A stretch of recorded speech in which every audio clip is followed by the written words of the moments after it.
Hello students, आपके सामने एक क्वेश्चन है और इस क्वेश्चन को हमें सॉल्व करना है। तो इस क्वेश्चन को सॉल्व करें उससे पहले दो चीजें आपको पता होनी चाहिए। एक पता होना चाहिए कि बेसिस क्या होता है, दूसरा पता होना चाहिए डायमेंशन क्या होता है।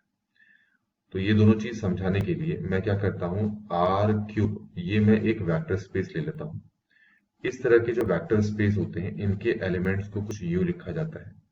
ये तरीका होता है लिखने का। ठीक है, बहुत सारे वेक्टर्स इस आर क्यूब के अंदर होंगे। ठीक है, और इस तरीके से ये लिखे जाते हैं। ठीक है, अब हम क्या करते हैं, ये जो आर क्यूब है इसका एक सबसेट लेते हैं। अब सबसेट में आपको इसमें से कोई भी तीन एलिमेंट्स उठाने होंगे। ठीक है, कितने एलिमेंट्स उठाने होंगे? तीन। तीन वेक्टर्स उठाने होंगे, तीन से ज्यादा नहीं। कितने? तीन। तीन क्यों, अभी बता दूंगा मैं आपको। तो कोई भी आप तीन उठा लो, मैं यहाँ पर कोई भी तीन उठा लेता हूँ। अभी के लिए मैं रैंडमली उठाता हूँ, मैंने चेक तो नहीं किया है। ये 2 5 6 और 1 5 9 मैंने अपनी तरफ से कोई भी तीन पिक कर लिए। अब जो सेट मैंने पिक किया है, इस सेट के जो ये एलिमेंट्स आपको दिखाई दे रहे हैं, वेक्टर्स कहते हैं इनको। ये जो वेक्टर्स आपको दिखाई दे रहे हैं इनकी कुछ खासियत होती है और होनी चाहिए। पहली खासियत इनकी क्या होनी चाहिए कि ये जो तीनों के तीनों वेक्टर्स हैं ये लीनियरली इंडिपेंडेंट होने चाहिए। अब लीनियरली इंडिपेंडेंट क्या होते हैं वेक्टर्स, ये आपको पहले से बताया जा चुका है। ऐसे वेक्टर्स जिनका linear combination alpha v1 plus beta v2 plus gamma v3 zero के इक्वल हो, जिसमें अल्फा बीटा और गामा तीनों के तीनों क्या हो? जीरो हो। ऐसे वेक्टर्स को हम लीनियरली इंडिपेंडेंट वेक्टर्स कहते हैं। तो ये जो तीनों के तीनों वेक्टर्स हैं वो इस कंडीशन को सेटिस्फाई करना चाहिए और इसमें अल्फा बीटा गामा की वैल्यू कितनी आनी चाहिए? जीरो। एक तरीका तो ये है पता करने का कि जो ये सेट ऑफ वेक्टर्स हैं ये लीनियरली इंडिपेंडेंट है या नहीं है। एक तरीका ये होता है कि आप तीनों के तीनों वेक्टर्स को मैट्रिक्स फॉर्म में रखो और इनका डिटरमिनेंट निकालो। अगर डिटरमिनेंट जीरो के इक्वल नहीं आता है तो ये तीनों के तीनों क्या हो जाएंगे? Linearly independent. एक तो ये तीनों के तीनों वेक्टर इस प्रॉपर्टी को फुलफिल करने चाहिए। दूसरा दूसरा क्या होना चाहिए? दूसरा ये होना चाहिए कि linear combination of all these factor generates R3। इसका क्या मतलब है? इसका मतलब ये है कि अगर मैं इन तीनों वेक्टर्स का लीनियर कॉम्बिनेशन निकालूं, क्या निकालूं? लीनियर कॉम्बिनेशन अल्फा बीटा, ये मैंने एक एक एग्जांपल दिखा रहा हूं मैं आपको। तो इनका जब लीनियर कॉम्बिनेशन करोगे तो एक हमारे पास वेक्टर आएगा एबीसी। अब ये जो एबीसी वेक्टर है इन तीनों वेक्टर्स का लीनियर कॉम्बिनेशन है। For different values of alpha beta gamma, आपको यहां पर भी ए बी सी की अलग अलग वैल्यूज मिलेगी। अब ये जो वेक्टर है ना, इस टाइप के बहुत सारे वेक्टर्स होंगे। क्या होगा? इस तरह के बहुत सारे वेक्टर्स होंगे और इन सभी वेक्टर का अगर एक मैं सेट बनाऊं, क्या बनाऊं? सेट बनाऊं। उस सेट को ही हम एल एस कहते हैं। एल एस का मतलब लीनियर स्पैन ऑफ एस, नाम ही यही है, लीनियर स्पैन ऑफ एस। और ये जो सेट होगा ना, इस सेट के अंदर जितने भी वेक्टर्स होंगे वही सारे के सारे वेक्टर्स आर क्यूब में भी होंगे। तो हम कहेंगे कि लीनियर स्पैन ऑफ एस जो है वो किसके बराबर हो गया? R cube. तो जब इस टाइप की कंडीशन एस के वेक्टर्स आपको देते हैं तो हम कहेंगे linear span of S is equal to R cube. तो ये दो प्रॉपर्टीज यहां पर फुलफिल होनी चाहिए। उसी केस में हम इस सेट ऑफ वेक्टर्स को क्या बोलेंगे? बेसिस बोलेंगे। एक चीज तो समझ में आ गई बेसिस क्या होते हैं। अगला है डायमेंशन। ये जो वेक्टर दिखाई दे रहा है वेक्टर स्पेस, ये अगर मैं तुमसे पूछूं इसकी डायमेंशन कितनी है तो आपको ये बोलना है कि इसके जो ये इसका जो ये सेट लिया था हमने, ये वाला सेट जो ये दो प्रॉपर्टीज को फुलफिल कर रहा है, इसलिए इस सेट को ही हम क्या बोलते हैं? बेसिस। यही वाला जो सेट है इसको क्या बोलते हैं हम? बेसिस। इस बेसिस के अंदर मैक्सिमम कितने वेक्टर्स हैं जो इन दोनों कंडीशन को फुलफिल कर रहे थे, उनका जो नंबर होगा वही इस वेक्टर स्पेस का डायमेंशन होगा, जो कि यहाँ पर है 3। आप ऐसे याद रख सकते हैं, अगर यहाँ 3 है तो इसका जो बेसिस सेट है उसके पास 3 वेक्टर्स होंगे, इसलिए इसका डायमेंशन कितना होगा? 3 होगा। तो ये मैंने बेसिस और डायमेंशन के बारे में आपको समझा दिया। हाँ, तो अब हमारे पास इस क्वेश्चन में आते हैं। इस क्वेश्चन में हमारे पास ये R4 है। तो R4 का अगर तुम्हें बेसिस निकालने के लिए कहा होता, ठीक है, तो R4 का जो बेसिस होता है जिसको स्टैंडर्ड बेसिस कहते हैं वो होता है 1 0 0 0, फिर होता है 0 1 0 0, फिर होता है 0 0 0 1, फिर होता है 0 0 0 1। ये प्री डिफाइंड है। ये अगर आप बेसिस कहीं पता नहीं है तो ये बेसिस रहेंगे रहेंगे हमेशा। ठीक है, तो इस हिसाब से अगर मैं R4 की डायमेंशन बताऊं तो वो कितनी आ रही है, 4 आ रही है। ठीक हो गया, चलिए ये कहानी खत्म। अब R4 का एक सब स्पेस है W। ठीक हो गया। अब W को जनरेट कर रहे हैं ये।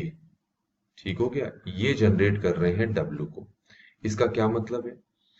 इसका मतलब है कि ये जो वेक्टर्स हैं इनके लीनियर कॉम्बिनेशन से आपको W जो सेट है इसके वेक्टर्स मिल रहे हैं।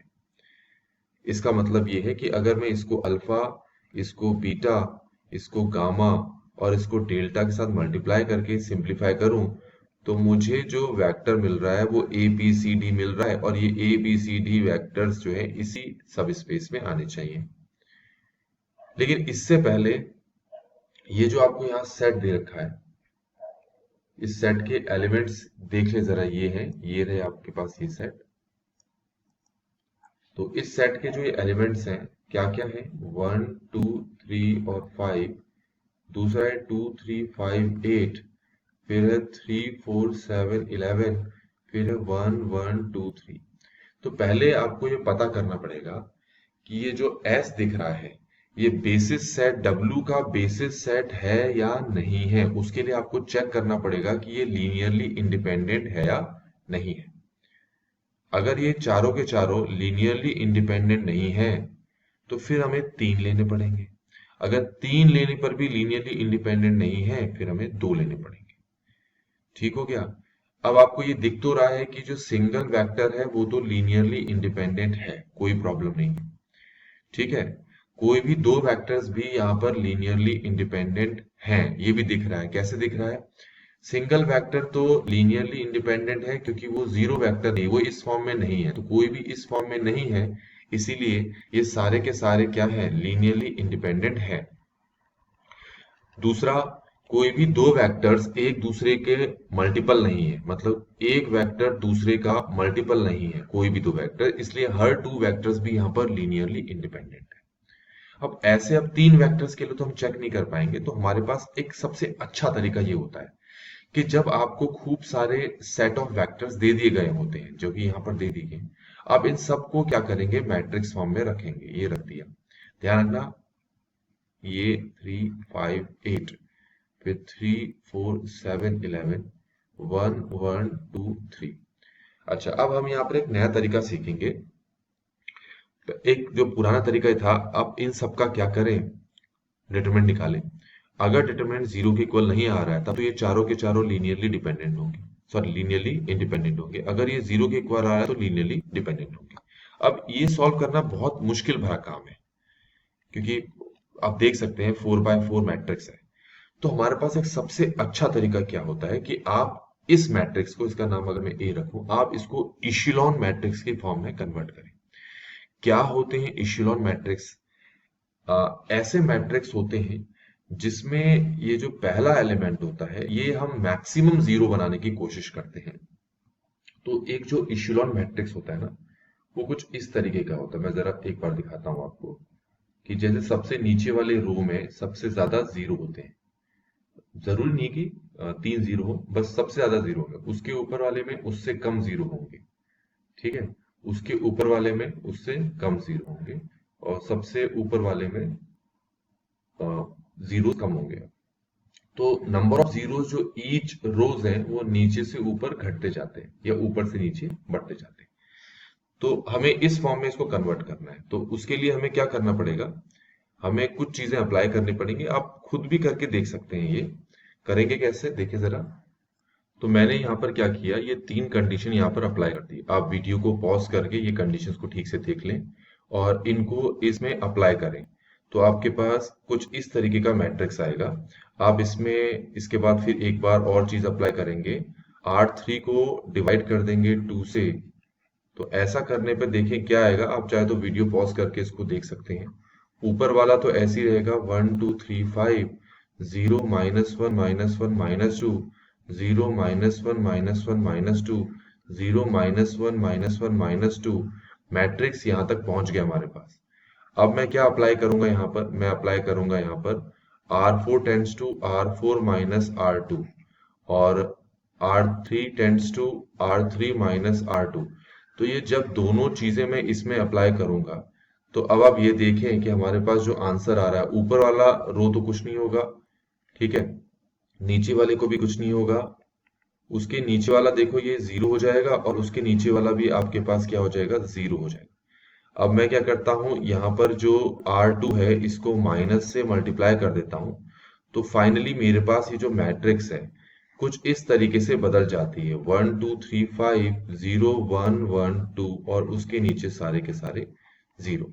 तो अब आप देखें, पहले यहाँ पर 4 जीरो है, 4 जीरो फिर 1 जीरो है, तो जीरो बढ़ते क्रम में है ना, तो इसीलिए इसको इशेलॉन फॉर्म ऑफ द मैट्रिक्स बोलते हैं।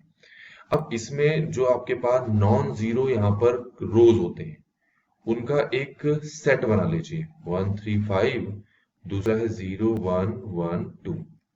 तो इस सेट में आपको कितने वेक्टर्स मिल रहे हैं, दो वेक्टर्स मिल रहे हैं, और ये दो वेक्टर्स यहाँ पर लीनियरली इंडिपेंडेंट होंगे। तो लीनियरली इंडिपेंडेंट होंगे, तो यही जो हमारे पास सेट है ना, यही जो सेट ऑफ वेक्टर है, यही हमारे पास क्या हो जाता है, बेसिस हो जाएगा। ठीक है, इसका इस सेट का नाम अगर बी डाल दूं, तो ये बी जो है ये W सब स्पेस का बेसिस सेट हो जाएगा। क्योंकि इसके अंदर से दो ही वेक्टर्स हैं, तो हम ये कहेंगे डायमेंशन ऑफ W कितना होगा, 2 होगा। ठीक हो गया। अब इसके बाद एक और क्वेश्चन था, extend these two A basis of R4। क्या करना है आप खुद करेंगे, मैं आपको समझा दे रहा हूं। अब इसके बेसिस सेट तो हमने निकाल लिए हैं। कौन से बेसिस सेट निकाले हमने, हमने यहाँ पर जो बेसिस सेट निकाला अभी, वो निकाला 1 2 3 5, और ये हमारे पास 0 1 1 2 है। ये तो बेसिस है किसके, W के। अब आपको किसका बेसिस सेट निकालना है, R4।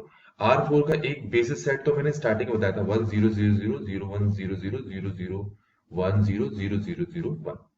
अब इसको हमें एक्सटेंड करना है R4 तक, सीधी सी बात है।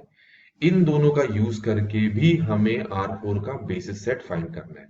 तो हम इसके साथ क्या करते हैं, जो हमारे पास R4 है उसके जो स्टैंडर्ड बेसिस सेट के वेक्टर्स हैं उनको यहाँ जोड़ देते हैं, कुछ इस तरीके से जोड़ देते हैं, 0 1 0 0 0 0 1 0 0 0 0 1। अब क्योंकि आपको पता है कि अब हमारे पास एक नया सेट क्रिएट हो गया, तो इनमें से किसी भी चार वेक्टर्स को लो और पता करो कि क्या वो लीनियरली इंडिपेंडेंट है। अगर वो लीनियरली मतलब इन दोनों का यूज करके, इन दोनों के साथ लेना है, इन दोनों को तो लेना ही लेना है, इनके साथ किसी भी दो वेक्टर्स को और चूज करके एक चार वेक्टर का क्या बनाओ, आप सेट बनाओ और चेक करो कि वो लीनियरली इंडिपेंडेंट है या नहीं है। अगर वो लीनियरली, सिंपल सी बात है, उसको इस टाइप्स के मैट्रिक्स में रखो, 1 2 3 5 0 1 1 2 1 0 0 0 0 1 0। सपोज मैंने ये ले लिया। अब आप इसका डिटरमिनेंट निकालो। अगर डिटरमिनेंट जीरो के इक्वल नहीं आ रहा, तब तो वो लीनियरली इंडिपेंडेंट है। जीरो के इक्वल आ रहा है तो वो क्या हो जाएगा, लीनियरली डिपेंडेंट। तो हमें तो लीनियरली इंडिपेंडेंट चाहिए। तो अगर ये जीरो के इक्वल नहीं आ रहा, तो इसका मतलब है ये चार वेक्टर्स का जो सेट है वो क्या बनाएंगे, बेसिस सेट बनाएंगे, किसका, R4 का। ठीक है, तो आपकी मर्जी है, इन दोनों के साथ किसी दो को आप क्या करो, चूज करो। अच्छा, हम ऊपर वाले तरीके से भी कर सकते हैं, लेकिन क्योंकि यहाँ पर इस बार हमारे पास जो दो वेक्टर्स आ गए हैं यहाँ पर, ये थोड़ा आसान है, इनको यूज करके हम डिटरमिनेंट निकाल सकते हैं आसानी से, तो हमारा काम आसान हो जाएगा। तो इस तरीके से बच्चों हमने इस क्वेश्चन को यहाँ पर कंप्लीटली सॉल्व कर लिया।